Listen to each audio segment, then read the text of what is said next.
मोअज़्ज़ज़ तलबा तालिबात, अस्सलामु अलैकुम। इकोनॉमिक्स के फर्स्ट चैप्टर के साथ मैं हाजिर, और उम्मीद है कि पिछले टॉपिक्स अच्छे से समझ आए होंगे। मजीद कुछ टॉपिक के साथ मैं हाजिर हूँ। आज के सबक में हम कामयाबी स्कार्सिटी को डिस्कस करेंगे। That's very important topic economics के हवाला से, जो ये इसकी बहुत अहमियत है, और मैं अच्छे से एक्सप्लेन करने की कोशिश करूंगा। लाइंस कम है तो यहाँ पर टॉपिक में, लेकिन कोशिश करूंगा कि अच्छे अंदाज के साथ आप लोगों को समझा सकूं। असल में किसी शय की तलब उसके तकाजे के मुकाबले में कम हो, ठीक है, उसको हम कामयाबी बोलते हैं। और इसका ताल्लुक बराह रास्त कामयाबी के जो है कंसेप्ट का तलब के साथ है, डिमांड के साथ है। यानी जब किसी चीज की तलब ज्यादा हो और उसकी रसद जो है वो कम हो, तो वहां कामयाबी पैदा हो जाती है उस चीज के हवाला से। देखें, इंसानी ख्वाहिशात जो हैं वो हमेशा बढ़ती रहती हैं। हमने पिछले गुज़श्ता सबक में भी डिस्कस किया। तो इंसानी ख्वाहिशात हमेशा बढ़ती रहती हैं, लेकिन इन ख्वाहिशात को पूरा करने के लिए उसके पास जो वसाइल हैं वो महदूद हैं।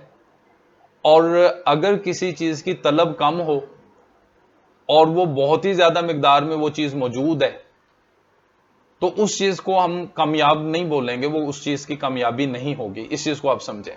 लेकिन अगर किसी चीज की तलब जो है वो बहुत ज्यादा है और उसकी सप्लाई और रसद कम है, तो उस चीज को हम बोलेंगे कि वो कामयाब कहलाएगी वो चीज जो है। मिसाल अगर हम लेते हैं कि हमारे मुल्क में करोड़ों टन चीनी पैदा होती है, ठीक है, इसको समझिएगा। लेकिन इसके बावजूद अक्सर औकात चीनी जो है वो कामयाब हो जाती है। चीनी को हम कामयाब बोलेंगे क्योंकि अवाम की तलब जो है वो रसद के मुकाबले में बहुत ज्यादा है, और बाज़ औक़ात ज़ख़ीरा अंदोज़ी भी हो जाती है। इस वजह से हम उसे बोलेंगे कि चीनी कामयाब है।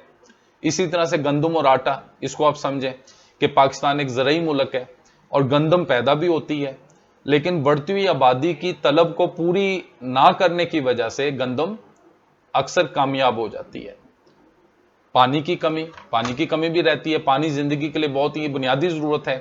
पाकिस्तान में दरियाओं से और ज़ेरे ज़मीन पानी जो है वो उसके चीज़ें मौजूद हैं, ज़ख़ीरे मौजूद हैं, लेकिन आबादी ज़्यादा होने और बारिशों के कम होने की वजह से और पानी के गलत इस्तेमाल की वजह से, ज़ाया होने की वजह से पानी भी कामयाब हो जाता है।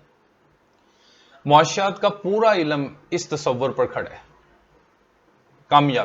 कामयाबी की वजह से ही हमें इंतखाब करना पड़ता है। इंतखाब की वजह से हमें यह तय करना पड़ता है भी कौन सा वसीला कहाँ इस्तेमाल होगा, और यही इंतखाब जो है मुइशत को कामयाबी और नाकामी की तरफ जो है वो ले जाता है।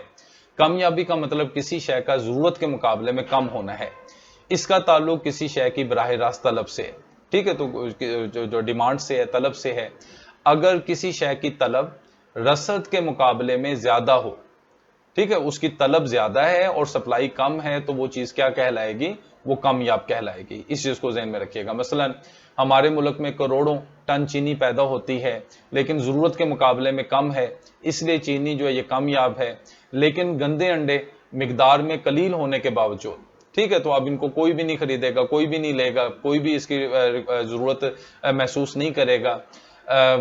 मिकदार में कलील होने के बावजूद कामयाब नहीं, बेशक थोड़े हों लेकिन कोई भी उसे नहीं लेगा, तो उसे हम कामयाब नहीं बोलेंगे, क्योंकि इनकी तलब ना होने के बराबर है।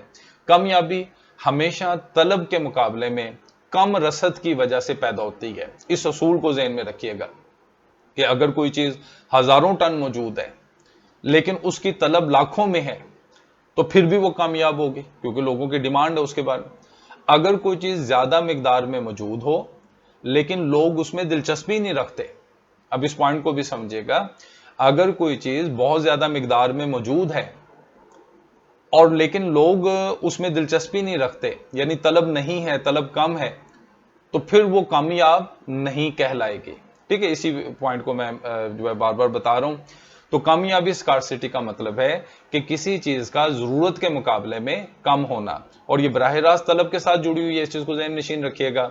और कामयाबी की वजह से मुइशत में मसाइल पैदा होते हैं, लेकिन साथ ही ये मुआशियात के मुताले की बुनियाद फराहम करती है, ठीक है। तो आज के लिए सबक इतना ही, और चलते चलते मैं एक सवाल भी छोड़ते चला जाता हूँ। इसके जवाबात जो हैं वो आप अपनी नोटबुक पे दर्ज कर सकते हैं, मुझे भी सेंड कर सकते हैं, टेक्स्ट कर सकते हैं। کہ آپ کے خیال میں پاکستان میں کون سے وسائل سب سے زیادہ کامیاب ہیں؟ ٹھیک ہے، اس کوشچن کو دہراتا ہوں کہ آپ کے خیال میں پاکستان میں کون سے وسائل سب سے زیادہ کامیاب ہیں؟ اس پر توجہ کیجیے گا. امید ہے یہ ٹاپک سمجھ آیا ہوگا. انشاءاللہ مزید سبق کے ساتھ میں پھر سے حاضر ہوں گا. اپنا خیال کیجیے گا. اللہ حافظ.